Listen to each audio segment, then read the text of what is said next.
Erev Tov, good evening to you all. So excited that you are here, and I'm real excited that you are here. We're in for a real treat, and I'm going to try to be as inconspicuous as possible because many of you get a chance to hear from me more than you want to. But this is a rare opportunity to hear from two real luminaries in the Jewish world, the power of whose minds is only surpassed by the extent of their menschlichkeit and their goodness and what they're trying to accomplish in the Jewish world and the world beyond.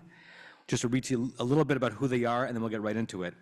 Abigail Pogrebin is the author of My Jewish Year, 18 Holidays, One Wandering Jew, a National Jewish Book Award finalist, and also Stars of David, Prominent Jews Talk About Being Jewish. She's written for The Atlantic, The Forward, and Tablet, and moderates conversations for the Stryker Center and the Jewish Broadcasting Service. And she and I had a very intense 4 days together about 6 years ago when we were on the Encounter program, spending 4 days amidst Palestinian residents in Judea and Samaria in the West Bank, and that forged a friendship that I'm still grateful for to this very day. Welcome, Abby. Rabbi Linzer is the president and Rosh Yeshiva of Yeshivat Chovavei Torah, the rabbinical school in New York that is ordaining rabbis into an open, moderate orthodoxy, promoting inclusive orthodoxy. He's written for The Forward, Tablet, and the New York Times, published widely, hosted highly popular Torah podcasts, and has a tremendous following in the world of Torah scholarship and ideas. You two are a bit of an odd couple. And you own that quite loudly and proudly in the book itself and in the promotion about the book. I wonder if you could tell us a bit about the story about how you became friends, how you started studying Torah together, and those are not the same things. One can be either one without the other, and so the fact that both emerged in your relationship is really fascinating.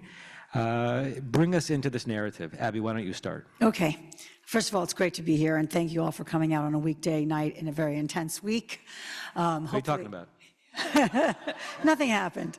And without fangirling, I'm just such a huge fan of your rabbi and Rabbi Schatz, both of them I know, but particularly Adam. When we traveled together, it was 2018, so Pittsburgh happened just as we had arrived basically in Israel. So the confluence of events was pretty intense. And I think we're a much darker place now in many ways. But just basically we are the odd couple, not out of a shtick or a device. It's the truth. It's a very unlikely friendship and a very unlikely havruta. And I think that the genuineness of that has come through, and it is kind of how this all evolved, which is we basically met at a Jewish conference, which is not that exciting, Jewish conferences as they go.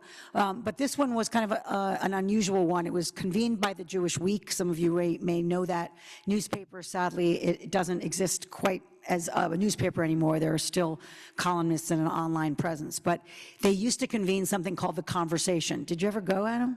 I read about it. Yeah, and it was basically they would invite clergy and journalists and not-for-profit heads and kind of put us all in a Baltimore retreat and say, what's on your mind? What's keeping you up at night? We kind of guided the conversation based on where we had Spilkus. And Dov and I just kept landing in the same breakout sessions. We sort of gravitated to the same topics. And I'm a little bit of a teacher groupie. It's part of why Adam is now in my go-to stable as a journalist when I'm working on a project and I think about who's going to make these ideas come alive. And Dov was really just very challenging in every conversation that we were in. So we stayed in touch. And when I worked on my second book, which was a deep dive into the Jewish holidays, really wanting to understand the scaffolding of a Jewish year, kind of from soup to nuts, what is the origin of Shemini Atzeret? Not every... No one knows. No one knows. Exactly. And he was my final reader. I interviewed over 62 rabbis and scholars for that book, and he kicked the tires on the Judaism in its final read before publication, and we ended up having even sort of a deeper kind of exchange that was, very much about minutia. I would call him and say, this feather that you're supposed to use to clean clean the cabinet before Passover. Where did that come from? Like, who started the feather thing? And he would say, let me get back to you like in 4 hours. And he would come up with all of the, the layers of both meaning and rabbinic kind of commentary on this ritual. And there were times where we were running out of time because it was Shabbat, and he obviously Shomer Shabbos, and I would say, oh my gosh, I'm going to hit my deadline. And I'll never forget the thing he said to me on one of the many Fridays I was panicking. He said, basically, Hineni, I'm here. Like, I will be there on Sunday when I get back online, and we'll continue this conversation. And it's just a metaphor in a way for how we've been talking ever since. It was his idea that we talk about Torah out loud, that we bring some of what we had experienced in our back and forth together to a larger audience, and not because we wanted to perform or think that our conversations are so brilliant, but because what we think is so much missing is talking across difference, and particularly about the foundational book of our people. Dov? So one of the things I'll say that's amazing about Abby, and I don't think I've said this yet in the various events. Oh, no. No, but when she talks about how when we met at the conference, Abby is just hugely affirming and enthusiastic, and it's really good in terms of positive feedback when I'm sharing all of my brilliant ideas. And then, but in addition, then she's asked like really tough follow-up questions and challenges me. And normally I get one or the other or neither, but very rarely do I get them both combined. So it made it, that's I think when we first met, what made it such a pleasure to really be in chavruta. Was a type of a chavruta already, with somebody who both appreciated what I had to say, but could really challenge me from a very different perspective. And my life had been one of deep immersion in Torah study, particularly in the Talmud study, which is certainly the most demanding of the Torah study. And already from like a young age, when I was a teenager, I would spend 4 hours, 6 hours a day in front of a Talmud, just really intensely learning, following the argumentation, working it all through. And more than once when I was walking home from high school, it wasn't enough those 4 to 6 hours. I would be going over all of the arguments in my head, trying to think them through. And I would close my eyes to concentrate more, and I would wind up walking into telephone poles. I can't make this up. It really happened on a not too infrequent basis. And that is, I think, a metaphor to some degree of the learning that I did, which was super deep, super intense, but I was able to do that because I was blocking myself, like blocking out the world around me. And there were things that I wasn't seeing. And a lot of Torah learning takes place that way. A lot of Torah learning takes place in a yeshiva, but walls, it's with a chavruta, a study partner. And in theory, that really is somebody who challenges you, doesn't let you get away with your ideas. But what about this? But what about that? And you challenge them, and you come to a deeper truth. But you're actually talking to somebody, you're in your little bubble. You're talking to somebody who shares 99.9% of the worldview with you, and you're just hyper analyzing a small point. And a lot of Torah study is also about Torah being in conversation with other parts of Torah. How does this text relate to that text? And that had been a lot of my life. It wasn't the first that I broke out of that bubble with Abby, but it was the first, I think, in a significant and a ongoing way, that both it was being in conversation with somebody who did not share a lot of my way of looking at the world, my way of looking at Torah, and that really made me see more of the world around me. And it made the Torah not just in conversation with the Torah, but it made the Torah in conversation with the world. And it's the same way, this is like an unlikely chavruta. From where I come from, Torah with Torah is the normal chavruta. And I think we created a different chavruta of Torah being in chavruta with the world. And that's really what emerged. I'm so moved as chavruta, which obviously is built from the same root that means friend, having spawned this friendship. By a very strange coincidence, I spent a few months in yeshiva my junior year of college. I had not go to day school. I didn't have yeshiva background. And I decided to spend a semester studying the original text.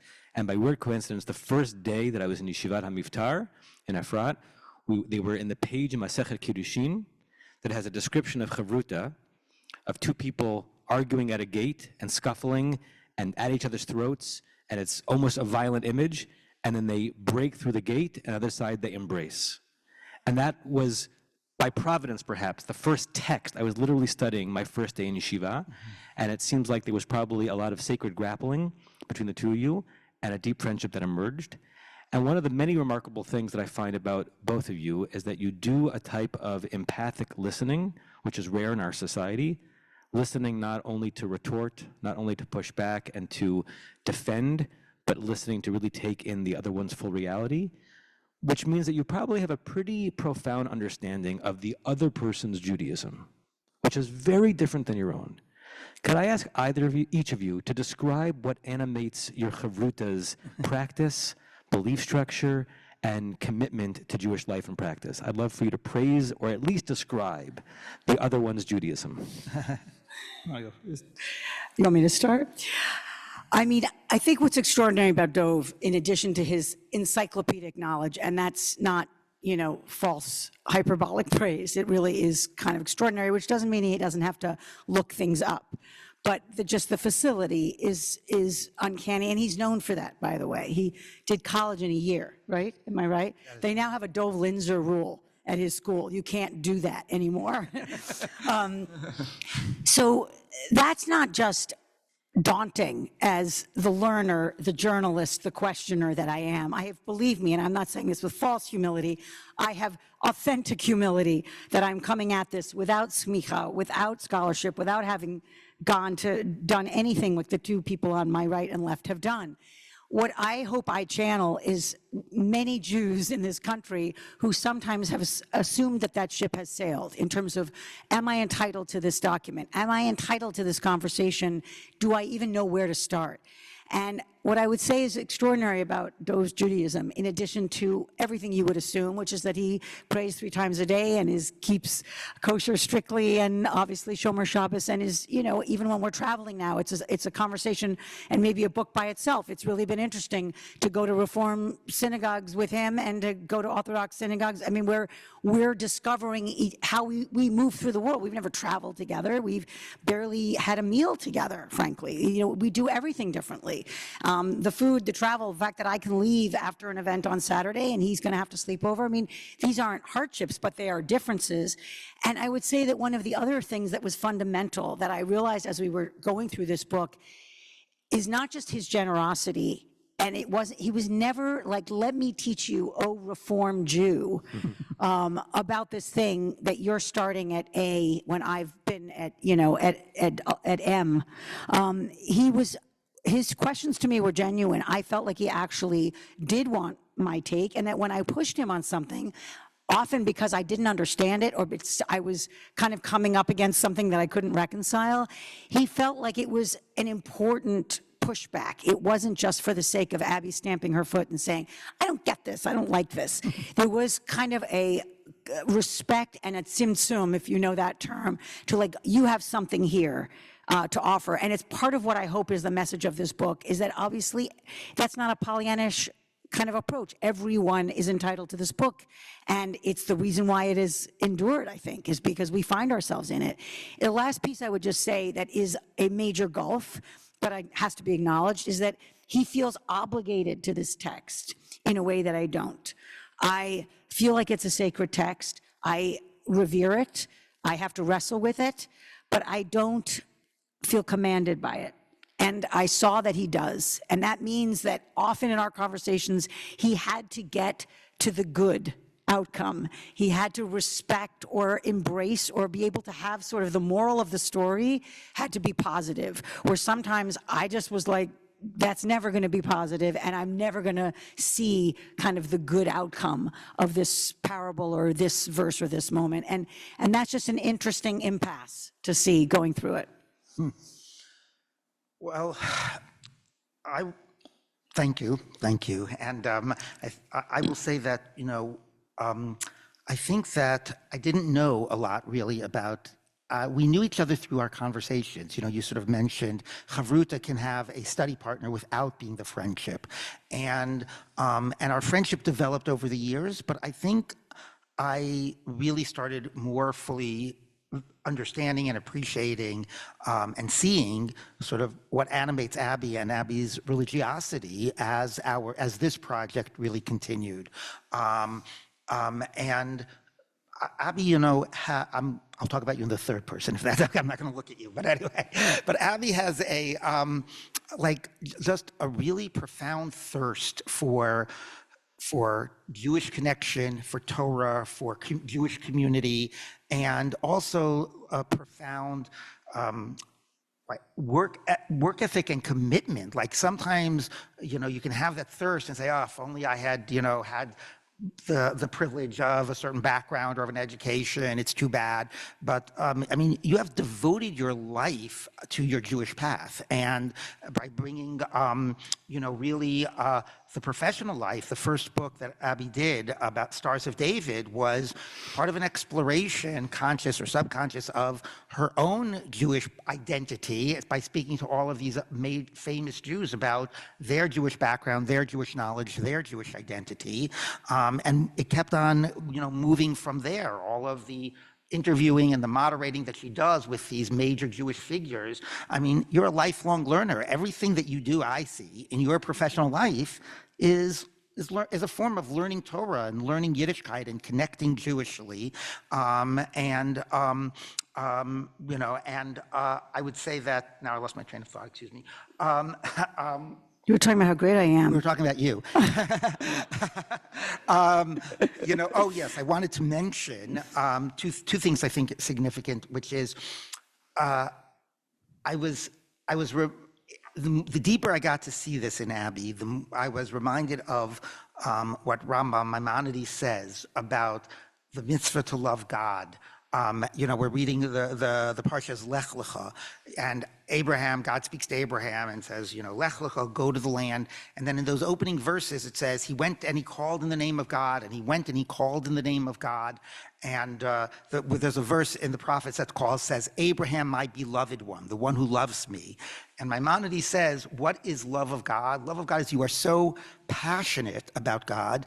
Like, it's like somebody, like a man who's in love with a woman, and he just is so enamored and so passionate, he has to be telling everybody about this amazing woman. So everywhere Abraham went, he called out in the name of God. He just had to tell everybody about the God that he believed in and the God that he had found. And that's who I think really, Abby, that's who you are, because so much of your path, you are so passionate about Torah and Jewish connection and Jewish community, and you want to share it with everyone. Thank you. I just want to add one thing, though, about the controversy that Dov has also weathered, because some people don't realize he is considered an authority in the modern Orthodox community, at least on the East Coast. I don't know if you're national, but people turn to him as, you know, who someone weighs in, particularly on anything that develops, you know, in our society, in modern life, that obviously has to be adjudicated in terms of halakha.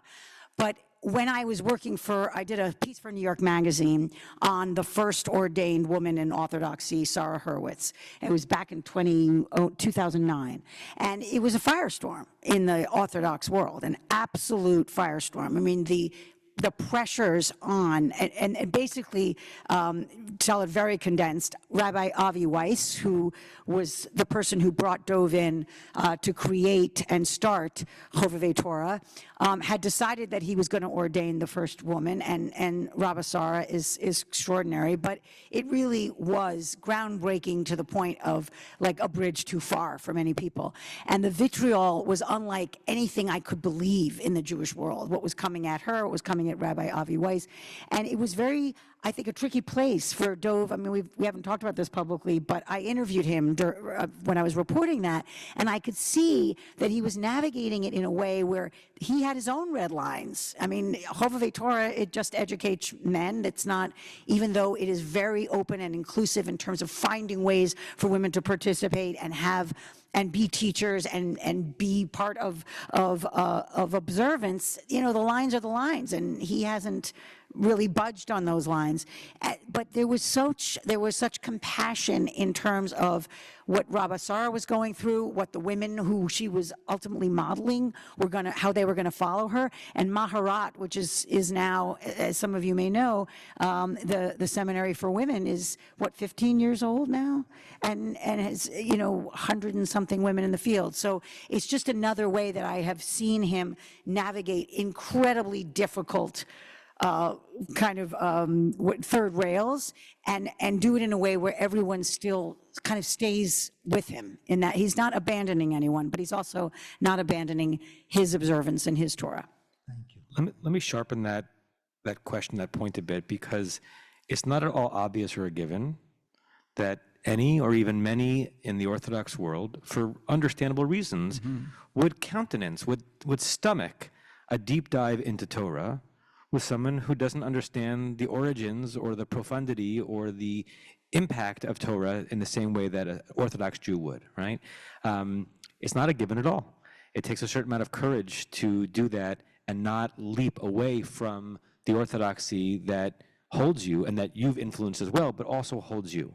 I was telling them before that when I was a rabbi in New York and I would daven in a Satmar community, because we didn't have a daily minyan in our synagogue, and the Satmars are their own thing, right, which we could have a whole session on. When I would daven in one of the minyanim, one of the people who ran that minyan, when I was there, that person would give me an aliyah to the Torah, which I thought was pretty amazing, given what I thought that person thought of me. But if that guy was not there and his number two was in charge, not only would I not get an aliyah to the Torah, I would not be counted in a minyan, right? And however much it hurt, I understand the concept. What does orthodoxy mean? Orthodoxy, the word, means a certain singular understanding of what is real and what is true, what is acceptable, and there are red lines. So I'm wondering what kind of pushback, if any, you've gotten from colleagues, from members of your extended community, about calling and elevating Abby as a chavruta worthy of a serious discussion of Torah. Was there any such pushback on this project?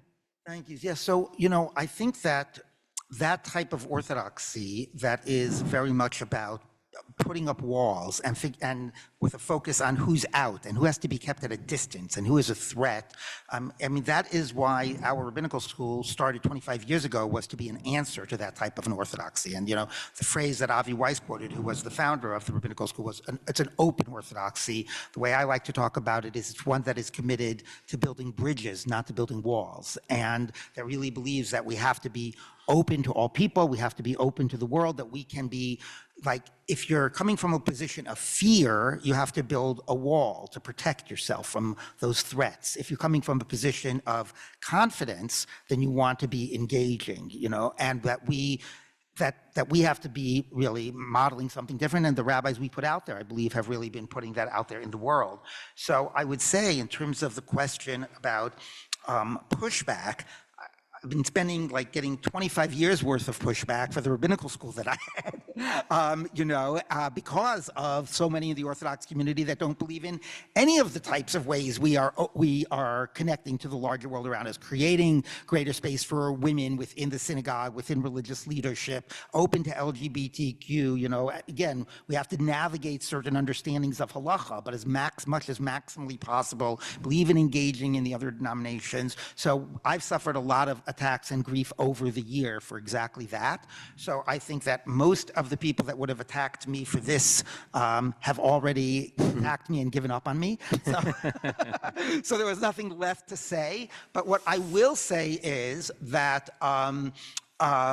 that I surprised myself in terms, because for me, I believe we should be learning from everyone. There's a phrase about the wise person is the one who learns from everyone. And not that I consider myself wise, but I think I know what I think. I want to know what other people think, right? And you don't have to be afraid that engaging in that conversation will affect you in a negative way. But what I wound up, so to me it was okay, of course I'm going to talk with Abby. We have interesting conversations, and I learn things from those conversations, and I grow from them. But we were right at the beginning of our book tour. We were being interviewed by Jody Rordan from the Forward, and she said, "So I understand you're going to be going to you're going on a tour, and you're going to be going to Reform and Conservative synagogues on Shabbat." And I'm like, "Please don't print that." It was like, "What? I don't understand. You're doing this," and it occurred to me. I don't think I myself had realized that. If that becomes public, for some people, that's an identity issue. Obviously, I'd been to Reform and Conservative synagogues, but an Orthodox rabbi spending Shabbat in a Reform synagogue, how can you really be an Orthodox rabbi? The way people create these identities, by those things. So in the end, I was glad that she asked that at the beginning, and I decided, and I surprised myself that I was worried about that, and I decided to own it and to actually go forth and say, yes, and I am going to Conservative and Reform synagogues because it is more important that we connect, and we connect over Torah, than we worry about these silly identity issues and markers that so often divide us. I would just say, though, we literally dove like a month. 2 months ago, when we started this book tour, we went to Atlanta first to this wonderful Reform synagogue there, and he said, "You realize I've never actually been to a Reform Shabbat." And for Shabbat synagogue, I've been to. Yeah, right. And afterwards, he said, "Oh, that was so beautiful." We gave the drash, and then, obviously did the davening. And he said, "That was really much more kind of rigorous than I thought. There's a lot more Hebrew than I expected." And then we were supposed to go into the dinner part, where we were going to eat, and he was, of course, going to have his wrapped meal in cellophane. He had better challah, by the way, which was an injustice. And we were going to answer questions. But he said, "Before we go to dinner, Abby, I'm just going to go finish and do my davening." And it was just one of those moments where my heart both was full and sank. Because on one level, I haven't even told him this, it was like, I'm so glad that you have this, you're being honest about what you need to do, but it was also just clear that it just wasn't enough. That sort of my brand of Judaism was just not complete for him, and that's just legally the case. But I sort of saw, no matter how much we are meeting in the middle, there's just still the gulf. Well, I'm just pleased that you're both willing to be in a conservative synagogue on Erev Shabbat. So that's a huge jump. After an election. I do have to tell a very quick funny story, which is we spent so much time before we did that Shabbat figuring out, how am I going to manage the microphones? So I said, I can't be a visible mic. I don't want to be talking into a mic. It has to be on already. It has to be already set up. I'm just going to talk to the congregation, and if a mic happens to pick it up, fine, it's not my business. We worked the whole thing out. I came in, look, you can't even see where the mic is. Anyway, it was still like the tail end of the summer, and services began at 6:30, and we had finished our drasha, and I realized it wasn't even sunset yet. So he was like, "I'm fine, bring out the mic." About any of this. Abby, let me ask you an inverse of the question I asked Dov, because maybe I'm wrong, but I would think there might be many in the Reform world that might struggle with the idea of such a Torah-based conversation with someone that you might think has radical and not fully evolved understandings of the origin of Holy Writ and even the origin of the world, and places too many non-rational inferences into this text. Did you have any hesitation internal to you or from your crowd for going so deep in Torah conversations with an Orthodox rabbi?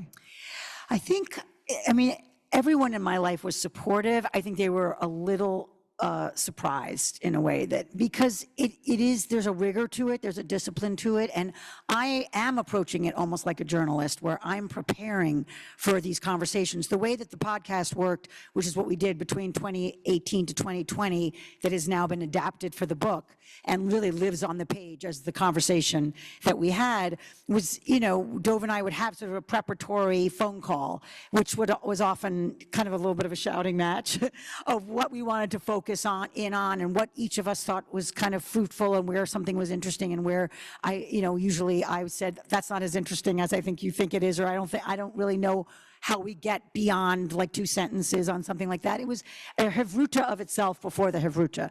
And when we recorded these things, we did not write a script. We really were speaking in the moment, and it was very influenced by what was happening in the world. We had the travel ban was going on, the immigration controversies were really bubbling up. We had the post-George Floyd killing and the racial reckoning there, and then the pandemic. So you can imagine how much Torah it was just in every daily life in an incredible way. But I felt like I had to do a lot of homework to prepare for each of those preparatory calls. So it's a long way of saying, I think people are used to my kind of fascination with this, where I think there was some concern, I would say, from people in the reform world, was that they didn't want me to just be the like, teach me, teach me, teach me. Because then that sort of imbalance was just gonna, it wasn't really gonna be a true chavruta. And the complexity with that is that I'm often the questioner, the asker, and it's part of what I love about this rabbi here is that it just, I don't really want to hear myself. As Dov said, I would much rather ask you a million questions. I actually wrote a series about God that Adam is in, if you haven't read it, for the forward that I wrote during the pandemic, and his is truly my favorite, if you ever get to read it. I asked questions like, does God punish us, and does God love us? And he tackled the is God good, which is not an easy conversation. It's just one of the most beautiful teachings. But it's a long way of saying I'm much more comfortable asking questions. And it was often Dov who said, Abby, you're just asking me.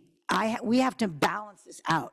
I have to ask you too. So I think that there was a little bit of concern that I would have almost over humility to the point where it just actually wouldn't be an equal. And it isn't equal, but in the sense of obviously erudition and mastery, but I think that there was a discipline we tried to have, that there was a give and take. Please, Dov.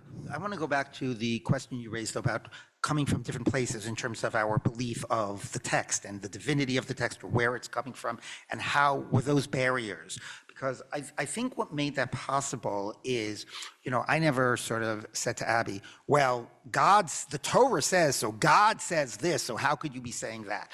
Even though that's my belief, I would always say, if I was going to say something along those lines, it was, from where I stand and the way I believe and what the text is saying, and that makes all the difference. Like we recently were talking, the rabbis and the teachers in the school, about a certain student that's quite brilliant, but he's got a problem that whenever he talks, he makes these declarative statements as if this is the truth. And if he would just start by saying, I think, it would make a huge difference, right? I just want to make sure people understanding. You're saying that if you say that this is X, right, you have to start with the idea that it's God-given. Is that? I'm saying, if we were discussing a text, right, and you said, this is antiquated, this doesn't make any sense to me, I wouldn't say, you can't say that, this is from God, right? I would say, I appreciate where you're coming from, but from where I stand, I believe that this is from God, and here's how I deal with it. So I was never speaking, I don't think, you could tell me if I ever did it, but I don't think I was ever speaking from on high. And, from your perspective, Abby would sometimes say, well, God or whoever wrote this text or something like that, and which is okay. That's fine. She's, that's her perspective. I didn't have to respond to that, but she never said to me something like, Dov, I don't understand how you can see this is from God. Clearly, this is a human text for reasons X, Y, and Z. So we were both very free to be true to our own beliefs, but I think did it in a way that we acknowledged they were our perspectives and we're not sort of insisting it on the other. Let me ask one more question about pluralism before we get into some Torah-based conversations about some of the machlokot that you had on the text. I see you living out in the 21st century a version of Beit Hillel and Beit Shammai, studying the text together and grappling. If you get the reference, you might even be quoting one another's positions before your own, and maybe even letting your children marry one another. We did realize that Abby's two kids are the exact same age as my two kids. I wonder if you could... They're all unmarried right now. Let's get moving here. I wonder if you could share a little bit more about where your instinct for pluralism comes from. Does it come from inside Judaism and Torah, and if so, from where? Do you primarily imbibe it from outside the tradition and you've imported it to Judaism? Are there limits? How would we know? And are there categories of Jews with whom you might not have been comfortable having this deep of engagement? Just simple stuff like that. Jeez. Well, I just want to say I'm impressed with the way you got 10 questions. That was amazing. I want to turn those all back to you, Aaron. Look, you know, a well-known phrase in the Talmud is that there are 70 facets, shivim panim laTorah, 70 facets to the Torah. Elu ve'elu, the Hill and Shammai, you know, these and these are the words of the living God. But the way that is normally understood in, you know, in the Orthodox world is, okay, there are 70 facets, and what you just said is the 71st. You know, you're not part of that. But, you know, within this range, these and these are the words of the living God, and then there are all those things that are not. So that those texts, you know, are not, even though they express a pluralism, you know, they're expressing it from within a rabbinic context and within amongst colleagues. So they do not necessarily lead to a pluralistic orientation. You know, you can't assume because we have those texts, somebody's going to be just witness the realities out there.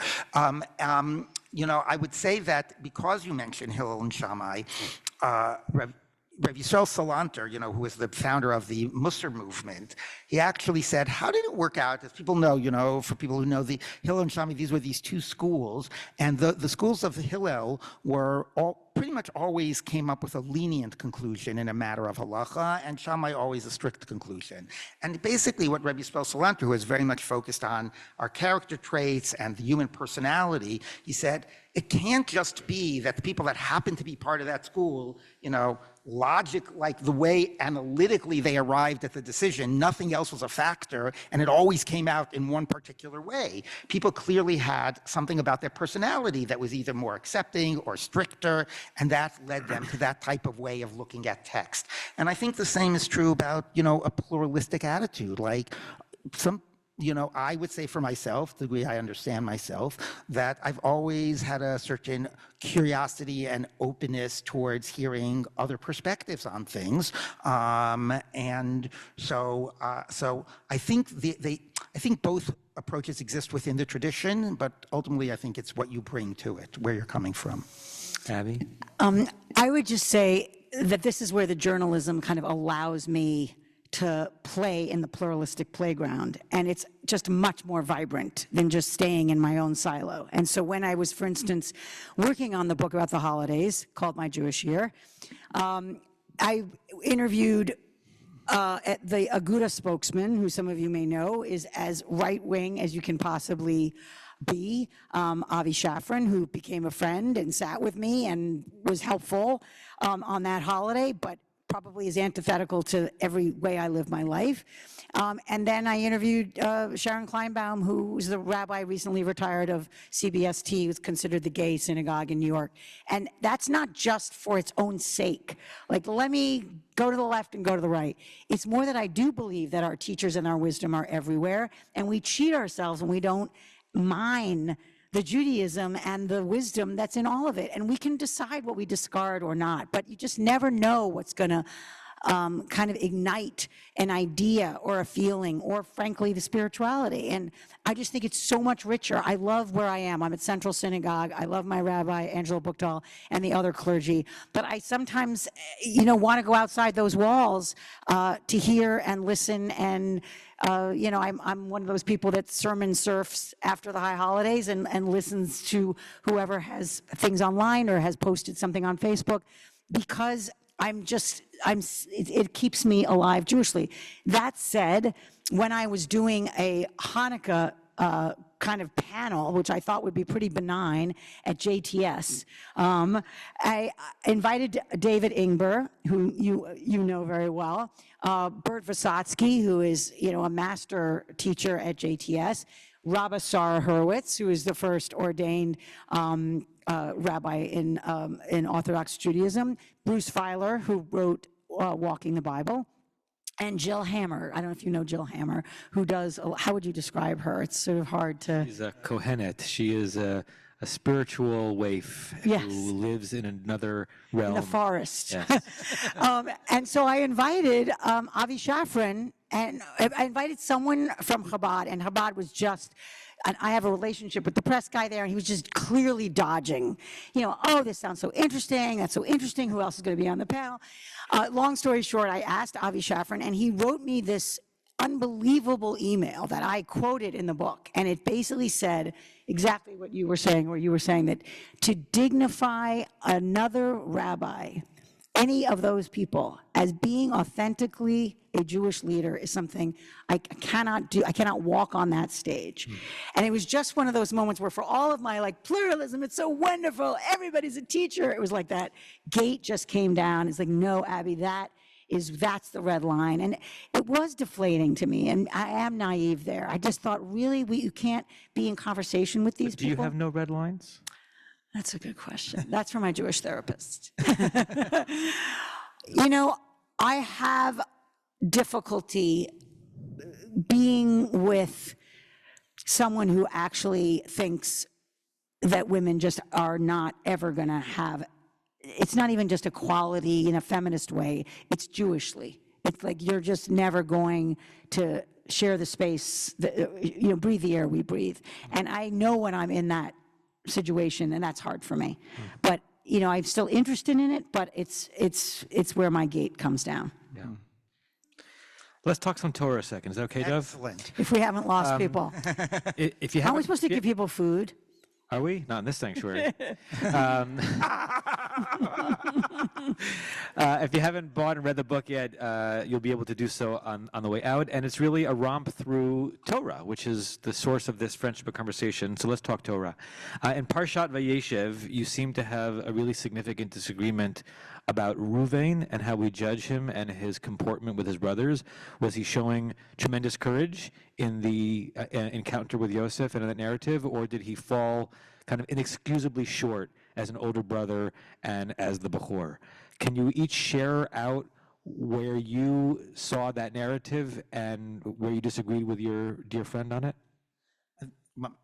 Well, so the story is that, when Joseph is sent to check up on his brothers, the 10 brothers that are out with the sheep, and after he has managed to get them quite jealous of him telling the stories of his dreams. So the verse says that, they saw, who hears the dreamer, look, he's coming, let's kill him and say that an animal has devoured him.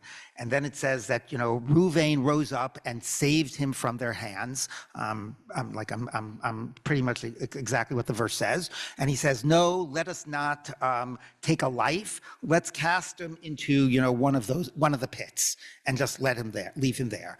And so they listen to him and they cast him into a pit. And then he goes off scene. It says that these traders were passing by, the Midianites, and they sold him to the Midianites. They brought him down to Egypt. We know the story. And then it says, and Reuven returned to the pit, and behold, Joseph wasn't in the pit. So, where the heck was Reuven, right? Where was he when all that was happening? So, why don't you pick up, Avi, about your take? Yes, I just felt like that wasn't courage to me.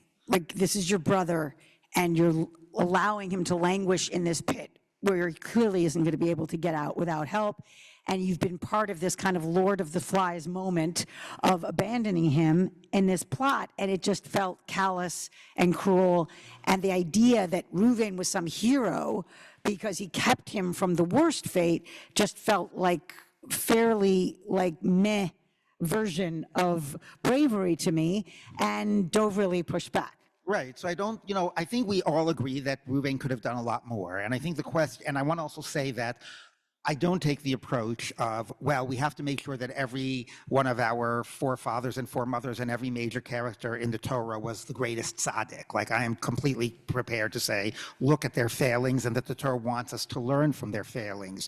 But I feel that I don't want to take away from that story, let's beat up on Reuven and say what a complete, failure that was. Yes, it was a failure, but also, if he hadn't done anything, they would have killed him. he had the courage to stand up against 10 brothers and say, or 9 brothers, and say, let's not kill him. And maybe he felt that if he would have done something else, he would have said, let's actually really try to return him to the father, he wouldn't have accomplished anything. So he did a half measure, but a half measure was maybe all he could have done or believed he could have done, and it accomplished something. It prevented him from being killed. Now, he should be criticized about the fact that he didn't follow through, where the heck did he go?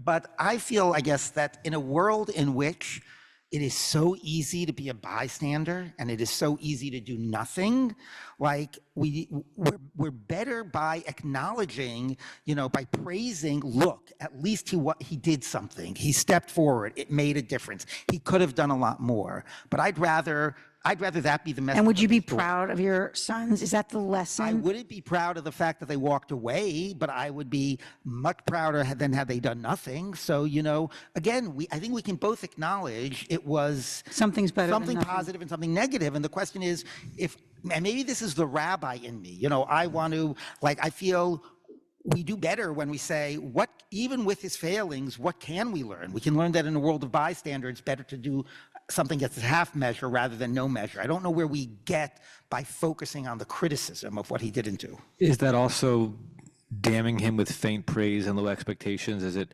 Noach being righteous because amongst the other Nachschleppers in his generation, he was not nearly as yucky? Right. Or do you actually see something noble in being slightly above the ignoble fray? Thank you, Rabbi Kligfeld. Was that a question or a statement? Okay, Shabbat Shalom. With the Noah story, I actually think that both are true. I think that when we are in a community and a society which people, which is a better one, we ourselves are elevated. And actually, he might not have been great had he lived in the time of Abraham, but had he lived in the time of, compared to Abraham, but had he lived in the time of Abraham, he might have turned out to be even a greater person. Yeah. Yeah. Let's talk about a simpler text, the Sota. Dov, can you describe that parak of Bamidbar? Where and how you reached an impasse with Abby on it. And I'm going to ask each of you to share what you're most proud of what you learned about that text from the other and what you're most proud you may have taught the other about that text. That is interesting. So the Torah, this is in Numbers, in Naso, the second parsha. It says that if a husband suspects his wife of adultery, and the text is quite clear that it's without any basis, it says a spirit of jealousy comes over him, and he suspects his wife of adultery, that what he is told to do is to take his wife to the priest in the temple. I mean, it was the tabernacle, but we'll say the temple. And she is made to undergo a very degrading ritual. Her hair is disheveled, which was seen as public shaming. They write out curses on a piece of parchment, which basically says, if you slept with another man, not your husband, all of these curses will befall you. Your thighs will collapse, your stomach will distend, and the sense is like we assume sort of that you've done it. And then these curses are scraped out. The ink is scraped into some water, which is also mixed with some dirt, and she has to drink this. So it's pretty horrific. And well, why don't we go to what your reaction? We could basically, Yeah, Abby. yes, and now it's time for, horrific is the word. And I felt like this is a fairly irredeemable moment. And part of it was, first of all, not that there would ever be justification, but it really felt almost, there was no basis for this accusation. And on top of it, it felt like gratuitous humiliation. And so I felt like this is just one of those texts that, you can say it's of its time, but you can't extract the good lesson from this. And there have to be moments where we just say, this is awful. Over to you, Dov. So I was really, not just in my conversation with Abby, I had learned this text for many years, and I think different from probably many Orthodox Jews, not just Orthodox rabbis, who would not allow themselves to entertain the real problems that this text presents. It's all from God, we can't question it, and don't ask questions. I actually am very honest with myself and say, this is horrific, this is not consistent with my values, but I can't let it stop there because I believe it's from God, and I believe that God is good.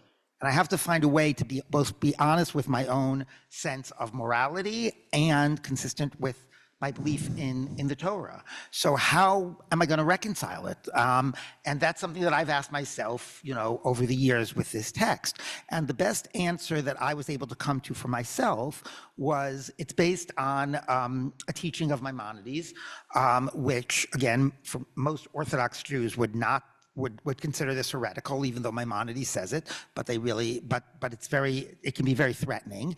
What he says is that even though, he says this in the context of animal sacrifices, he says, even though the Torah was given for all time, it was also given at a particular time. And people were not always ready for the full truth. They were not always ready for the ultimate way in which they should be living their lives. Animal sacrifices, is what he says, is not the best way to worship God. But people weren't ready for that message yet. So God put them on the right path. And I think we can see this about slavery. I think the total message of the Torah, I took you out of the house of bondage, is that there should not be any slavery in society. But the Torah does not eradicate slavery. It tries to make it, I can't even say the words more humane, but a better institution. And it took us 3,000 years till we got rid of slavery from the time the Torah was given. So to believe that things are not the end point, they're putting us on a path. And I use that, I'll call it a strategy, that approach in dealing with something like this. And so my read is that, we're dealing in a patriarchal society when other societies of the time, if a husband had such a suspicion, he could probably have his wife summarily executed. So the Torah maybe feels that the husband's prerogative at this stage, he shouldn't have this prerogative, but cannot be at this stage where people are taken away. So what we're going to do is set up a test that she is definitely going to come out innocent. Because if God does not intervene, it says if her stomach extends and her thighs fall, then that proves she's guilty. But if nothing happens, if no miracle happens, she's innocent. So it's a test that is made for her to succeed, and then he gets to have his jealousy put to rest, and they get to go home happy. To which Abby said, I am so happy for him, that his prerogative was not threatened. But to the question, I would say that what I learned from this, if there is a silver lining, was just, I do think what is true is we've seen so much, even in American society, in history, that just things have had to move slowly, that the prophetic voices were often too soon and too agitational, but they put something in motion that led to a better place.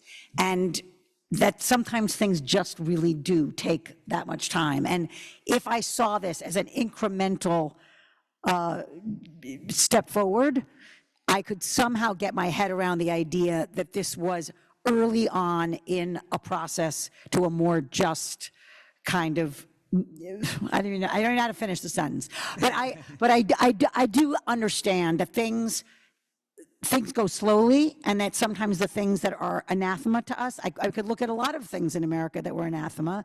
My mother is, as some of you may know, was a founder of Ms. Magazine, and with Gloria Steinem. And when I did a story on the founding of Ms., I went back to the archives of the opposition to Ms.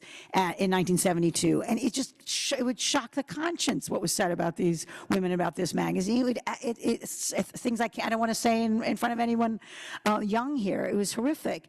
And I kind of thought, okay, there was some resistance to a magazine and feminism, and it was truly rending a society at the time. And so that's just a way of saying I can get my head around slow movement. Well, I don't think, this is the first actually that I am hearing that you're a little bit open to this, because I do know that in the book, and I'm trying. I appreciate that, but what I learned though was something that I feel that I've solved in my head. It's like when you expose it to the light of day, it's like, no, that's still pretty horrific. And And your reaction, at the time was, Dov, you are so pretzeling yourself to make this work, and I appreciate where that's coming from. This is what you said, that your deep commitment to the text as being from God and what your orientation is, and I can really respect that, but you think you've solved this text, and with all of your pretzeling, it still remains horrific. And for me, that was a learning, because we think things make sense in our own minds when we're only talking to ourselves, and then it's like, no, from the outside perspective, like I have to be honest that I really haven't solved the text. Well, I like to say that what you both just shared is magnificent and all too rare, because those are true shifts from your initial locus points on a challenging text. If it's not a challenging text, then you're not an interesting person, right? But those are true moves that only would have happened through the openness that you both gifted to one another, and really gifted to anyone who's exposed to this dialogue. Let me ask one more Torah-based question. My mind has been in Parshat Mishpatim for a long time because my son's becoming bar mitzvah in February this year in Parshat Mishpatim. And Mishpatim speaks a lot about the ger, the stranger, and how you define who the stranger is and isn't impacts to whom you think the Torah says we have an obligation to not mistreat. And I understand you had a bit of a debate as to who is and who is not in that category halachically, conceptually, and claiming us and that aspect of our Jewish conceptual generosity. Can you flesh that out a bit? That's a great sentence. I mean, I would just start, this was very hard for me because I was raised, I'm definitely to the right of my mother, but that's very easy right now. But I was raised at a Seder table where it was all about obligation and responsibility to the stranger, to the other, to the person unlike us, that we have been raised with these values that came out of the Jewish story. And because we were essentially oppressed, we can make sure no one else is. And that may just sound like a cliche, but it really was a very deep orientation of my childhood. And I would say when we were having one of our chavruta about the Seder, and I said, wasn't the core idea of your Haggadah, Dov, this idea of welcoming the stranger? And he said, with all due respect, Abby, that's not in the Haggadah. And I said, what do you mean? He said, the core statement of the Haggadah is, in every generation, our enemy rises up to destroy us. And that's, I'm laughing about it now, but post October 7th, like that conversation has come back, roaring back into my head. I'm suddenly like, this is my new Haggadah. He was right. I mean, as horrific as that is horrific, I'm overusing that word. But what I would say that was really hard about our conversation, and it lives on the page, is that Dov will explain why he said essentially the ger is still a Jew. Is the convert. In the traditional rabbinic reading, the ger is the convert, which essentially means it's still our family. And I said, wait a second, are you saying that there isn't an orientation to the true stranger, the true outsider? And he's kind of like, not so much really. And the reason why this was an important conversation was because very often when we talked about Torah values, it still felt like it was insular. Like the message that Dov was kind of saying is that we're supposed to do all the charity, all the care, all the not putting a stumbling block before the blind and all of these things for other Jews. Just to be clear, this was how the rabbis read the text. I totally acknowledge that the simple meaning of the text is much more universal, but I was sharing with Abby the traditional rabbinic reading makes all of those universal texts very insular. Which was that kind of shattering. Jews don't observe the Torah. We observe the Torah as refracted through the rabbinic imagination, which is a strange thing to say, but it's a thing to say, right? So that was eye-opening and kind of dispiriting for me. Yeah, and I see sometimes that the role I play in the Orthodox community is to to bring that voice and the voice of the simple meaning of the text and say, we have been reading this halachically in this narrower way, and I can understand why that developed. You living in societies, living under oppression for so long does not, having as a lot of us have experienced post-October 7th. Having universalist values is a luxury of acceptance and a certain position we hold in society. And when you're feeling oppressed, it's, circle the wagons. So I can understand why the rabbis read the text that way, and that has become our halacha. And I would sometimes, again, when I'm talking in the Orthodox context, say, but we have to get back to the ethos here of the more universalist ethos. And at least that should be somewhat of a counterbalance, or at least somewhat in tension. And I think what happened, both that Abby was just so shocked to hear how all of these universalist texts had been narrowed, was, exactly this issue about how after October 7th, like Abby, I think had come well, you can. I got more tribal. Yeah. Well, it can be shocking and illuminating to crawl back to Peshat, the simple meaning of the text, if you've inherited Drash, if you've inherited the rabbinic transmutation of our text into practice and narrative, right. It can be illuminating and shocking to go back to what it might originally have meant. Michael Goodman notably says that the Torah's internal memory of the story of Exodus was not, you were taken advantage of, make sure you're never in that situation again, even though the rabbis say that about that story in the Haggadah. The Torah's internal memory is, since you were strangers in a strange land, don't you ever be the oppressor. Don't you allow yourself to be the Pharaoh. That's what it says in Torah. But it's not the only or even the grandest thing that the rabbis say we should be doing when we're wielding that message in our Jewish practice. So I love the fact that you crawled back to Pshat, or an attempt at it, because our tradition really venerates both. But sometimes rabbinic Jews get a little bit too enamored with what the rabbis once said the text has to mean. Right. But we're going to ask one more question before I open it up to the Kahal to ask some questions. Before I do so, I want to thank Ikar and Isaiah for sponsoring this event, and also B'nai David Judea, and welcome my dear friend and colleague, Rav Yosef Kaneski. It's always an honor to have you in the building and be present for a conversation of Torah. Thank you for being here, Rav Yosef. Let's presume, I think accurately, that you're in a room filled with budding Torah scholars who are waiting to do yet more Torah study in their lives compared to what they've done now. What's your message to them, given what you've experienced in this process, in this project?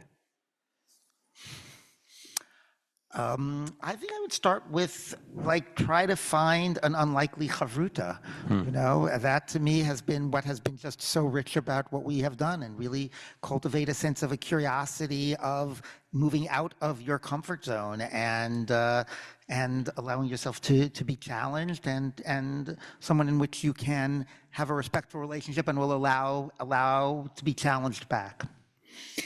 I agree with that, and I would also just say, kind of now more than ever, I've seen there's so much to say about the post-October 7th reckoning for Jews. So much of what I see in my community, and these are educated people who care tremendously and are very much learners, but there's often been a sense of wanting to sort of outwardly show more Jewish identity. And sometimes I think what I wish they would do is kind of go back to the book and not just wear the Jewish star and put up the mezuzah and go to the protest or sign something or post something. But let's have more of us go back to this incredible story and these incredible words that are challenging but have been the glue of our people for a reason. Amen. Thank you. Let's start with a round of applause, because that was amazing. Thank you. And let's open up a little bit. I'd love to hear some questions from people in the Kahal, and I'd love to hear at least one question from someone under the age of 20. Yeah. Because it's so great to have some of the youth of our community here. Amazing. But who wants to start off with a question for Abby and or Dov? Who's that? Stevie.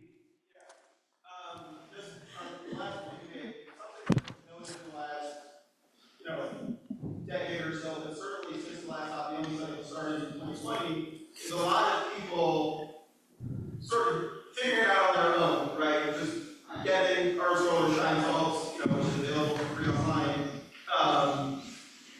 and sort of trying to delve into the text, but doing it without sort of partnering with someone from a different perspective. And I just was wondering, how do you feel about that phenomenon, and what would you want Yeah, I mean, I think, first of all, that I just want to say, like, that the idea of how many people are doing the Daf Yomi shows how one small idea can be completely transformative. 100 years ago, one rabbi came up with an idea that we should study a page of Talmud every day. And now the amount of people that are learning Talmud on a daily basis and are in a sort of conversation, virtual or actual, with everybody else sort of engaged in this, to me, that's just shows you, by the way, how an idea can change the world. Pause 1 second. Anyone in the room, raise your hand if you're doing Daf Yomi or have done. All right, I got one. Good. Two. Okay. One of the podcasts was mentioned that I do is the Daf Yomi podcast. So if you want, you can. If you love hearing my voice so much, you can hear it every single day. Anyway, and I also think that there was a resistance in the Orthodox community for many, many years in translating the Talmud. Like, this is elite, you have to, we're going to protect it, and only if you're at a certain level can you engage in it. And and the people that broke that taboo and translated it and what that has done to make this accessible. So I think we should just take a moment to appreciate just how much this has become at least available for those who want to engage in it in ways that it hasn't. And just all the podcasts, there's a podcast of Daf Yomi by women, for women. I mean, there's just so many different types of options around that. We don't, you don't always have the opportunity to study with a chavruta. People are, where do you find the hour a day if you want to do the Daf Yomi? People are commuting to work. They're listening to it on their iPhone. To find, it's really challenging. So I guess my response would be, even though I think that would be ideal, we should do what we can when it comes to Torah study. We shouldn't sell it. We shouldn't not do something because we can't be doing it the best way. Like Ruvain. What? I'm sorry, what? Like Ruvain. Yes. Excellent point. It always comes back to Ruvain. Next question. Who's that guy? I can't see who it is. Hi. Here, stand up so we can all hear the question.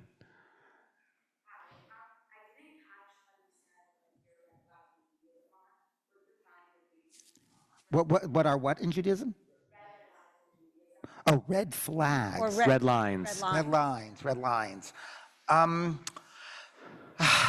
mean, look, in terms of my own personal observance, I got a lot of red lines. I mean, living the life of halacha, there's a lot. It's pretty much many, many things you have to do, you can't do, and so on. In terms of engaging in conversation, I think what made this possible was that we didn't make it uncomfortable for the other person to be in the room. So even though Abby is coming with a different understanding of Torah than I am, if she were like regularly referring to the documentary hypothesis, the idea that the Torah is man-made document, different authors, JEPD. That's like really confusing. Was that very confusing? Sorry. Okay, those who, for the classic academic understanding of, like, being in the academy, not within religious circles, is that the Torah was a composite document, the 5 books of Moses, with different sections of it, but pieces of it were written by different authors at different times, and it was put together in this composite way. And then this approach would identify, this verse is from the author that's referred to as J, and then the verse afterwards is from the author that's referred to as E. And this is a classic approach in the academy. So if we were looking at a text and Abby was saying, well, what do you expect? That's a J text. Of course, that's why it's going to say that. Like, we couldn't have learned together. That just makes me, I never did that. I respect people, I respect that perspective, but it just makes me so uncomfortable to be having a conversation where that's constantly being referred to and taken for granted, and it's just pushing my buttons. So I guess the point is, there are a lot of red lines for me in terms of my own belief and observance. In terms of engaging somebody else, I think you got to know your triggers and the things that won't make it possible for you to be in the room. I think my only red line, and I'm not sure you were asking me, would have been if there's something I cannot ask him.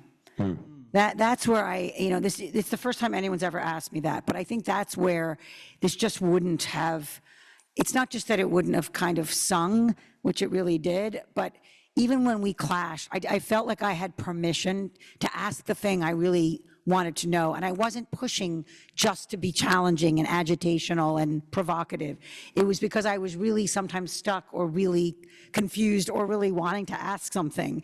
And I feel like Dove gives permission for that as long as it's done in a way that respects, again, his commitments.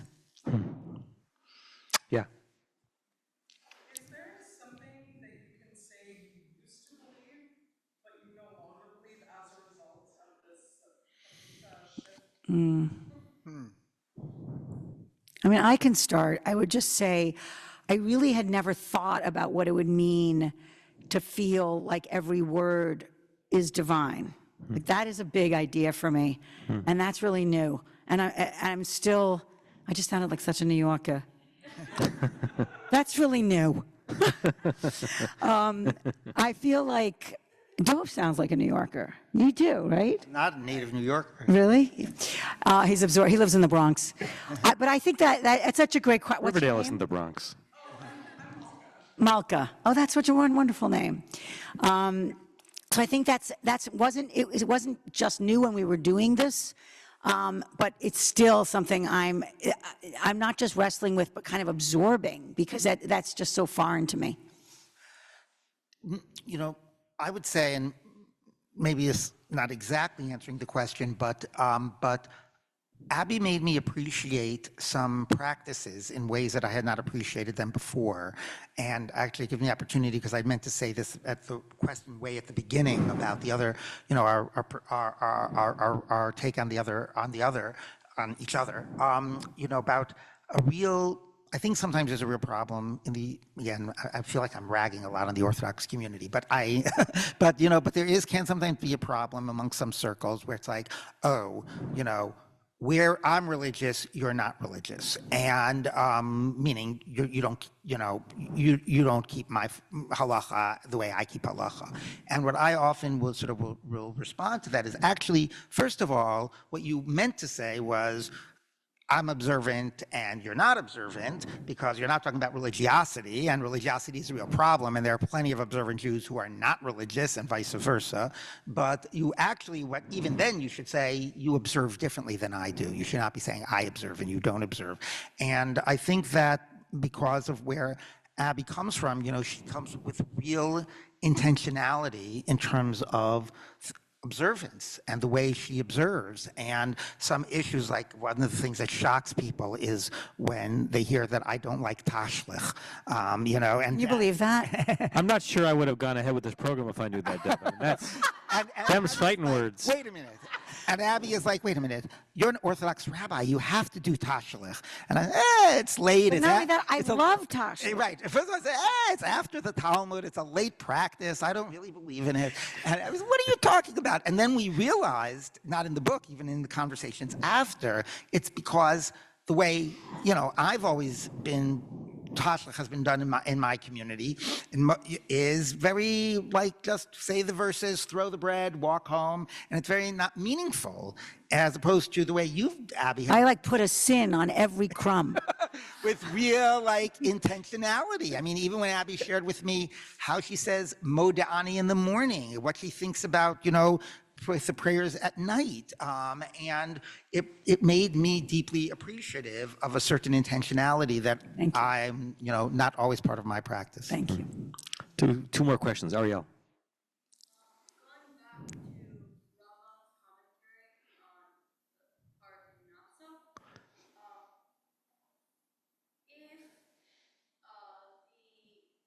part that you were talking about is antiquated, we don't follow it anymore. Wait, say again. What's Antiquated. Antiquated, yeah. How do we know what in Torah is antiquated? Yeah. Great question. A great question, great gosh. question. And it's why, you know, his question is, Rambam's idea, Maimonides' idea that some of the mitzvot in the Torah are not the end point, they're the starting point. Like I mentioned, the sacrifices, but it's not the ideal form. So then does that mean that basically those are not meant to be followed now? And then how do we know which is which? And I think because of that conclusion you came to is why this idea is so threatening to so many. Because if this isn't the end point, then does it mean that it now becomes obsolete? But Maimonides never says it becomes obsolete, and in his book on law, in Mishnah Torah, he has all the laws of all the sacrifices, and he says the laws always remain binding for all time. I'm not exactly sure how we reconcile that, but as a committed halachic Jew, he on the one hand believed it's binding, and from a rational philosophical perspective, he could say, but we're supposed to get to a higher point. Maybe we keep these practices as we continue to adopt, ways in which to live our lives in an even better way. So I didn't give you an answer because, his answer was, no, you don't drop the practices, but yes, I am still saying that these aren't the end point. Maybe one more. Figure out the answer to that. You can come back to me. Rebecca? Rebecca, stand so we can hear you better. My question is, after all this studying together, did you learn why you were an Orthodox Jew and you were Reformed? Or nature or nurture? This example comes from how you grew up and Yeah. were you able to sort of distill it's not an intellectual difference, it's sort of Right. Yeah, somebody asked us just the other day, I don't remember, it's all blurring a bit, but said so what in the Torah, somebody asked me this, what in the Torah made you realize that the Torah was from God? I think this was actually as we were signing books, somebody said this to me. And I'm like, nothing in the Torah made me realize it was from God. I just grew up with that belief that was taught to me. And it was, a belief that I could have questioned. I'm not I didn't question in my own mind. I could have abandoned, but I was deep. I had already, it was like they say in my kishkas. I already deeply believed it. I was deeply invested in it. I didn't want to stop believing in it. So at least for me, it really is nurture. Nurture. At the same time, some people had the same upbringing I did and did not walk away with that belief, right? It's how we absorb the messages that we're given has a lot to do with who we are to begin with. So I can't exactly answer the nurture nature, but I will say that it was not intellectual. It was something about my orientation to the text from an early age, and something that it's been always very essential to who I am. And I was just saying, thank you, Rebecca, for the question. I don't really, even though I call myself a Reformed Jew and we needed to kind of distinguish ourselves on the book cover, I came to all this late. I was raised with a very strong home-based Judaism, but I didn't belong to a synagogue in a formal way. We went, but we sometimes moved around. We sort of synagogue hopped. It was only in 2006 when my children were small that I joined a synagogue for the first time. I became a bat mitzvah at 40. I came to all of this sort of extravaganza of learning obsession really in my 30s, and now I'm much older. But my point is that I'm on this journey where the Judaism has felt more like a choice. Even though I feel deeply Jewish my whole life, this idea of what I'm connected to and what I'm in the line of in terms of my inheritance is just very acute for me, but also very much in motion. And so I'm proud to be at Central Synagogue. I love that place, and in that sense, I am affiliated. And what I believe in terms of Reformed Judaism is the idea of adapting to the modern world. And that doesn't mean a watered-down Judaism, even though obviously there's less of things. I feel like it's not so much that this is the Judaism light and that's the heavy Judaism. That's oversimplistic to me, and I think facile and actually inaccurate. But what I take pride in is that this is a powerful, very proud Judaism, very committed Judaism, that it also manages to move through the world in a way that I think, for me at least, allows me to have both, to live in real life, what I consider to be real life, and also have just a very strong tradition as well. If I could actually also add a final thought, more sort of, I guess, academic in me. There's an excellent book that I would recommend to people, at least the first chapter. It's by the sociologist Peter Berger, I believe is the name, and it's a great title. It's called The Heretical Imperative. So the imperative to be a heretic. And what he says is that the basic difference between the pre-modern world and the modern world is choice. That in the pre-modern world, the world and all of it was taken for granted, how to look at the world, what our role in the world would be. And the modern world is defined by the fact that we can choose anything. We can choose our gender, we can choose our career, we can choose where we're going to live, we can choose our religion. And that you can't escape, this is the imperative, and that the word heresy, its origins did not mean that you believe in the wrong thing. The word heresy, the Greek word, means choice, that you are choosing what you want to believe. You are asking yourself, do I really believe this? And that was the fundamental act in the pre-modern world of heresy. I'm not sure I believe in this. Let me decide. Let me choose. And he said, nowadays, we're all heretics. Nowadays, everybody knows that you can make a different choice.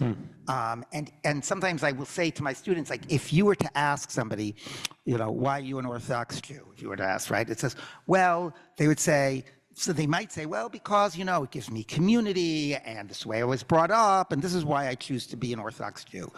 Even if they don't say that, they would most likely say, because I believe that, like, because what do you mean? Because I believe that the Torah is from God. I said, that still betrays that they're making a choice.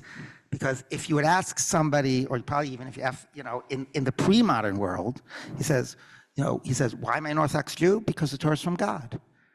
What is the difference between saying, because I believe that the Torah is from God, and saying, because the Torah is from God? When you say, because I believe, it means you know that you could believe otherwise, right? So in a certain way, even those of us that are brought up in a certain way, we're all choosing, we're all affirming our Judaism. And that in this era, all obligations are somewhat voluntary. Right. And that makes it maybe harder to self-obligate, but maybe more elevated and sanctified that we choose to do so. We are grateful to you for modeling what it means to be in a respectful, substantive, rich dialogue across some meaningful cultural gaps. We're grateful that you put this out in the world so we can continue to be your students. And I'm so grateful to have you both in our sanctuary as my friends and as teachers of all of us. Thanks for being here tonight. Thanks so much. Thank Thank all you of you. What a wonderful Really. audience. And on the way out, if you haven't yet, you can buy a book. Are you signing? Yeah, sure. And they're signing. Yep. Thanks, everyone. Good Hanukkah. Almost Shabbat Shalom. Expect you all here tomorrow night for services, 4:45 p.m. Amazing president.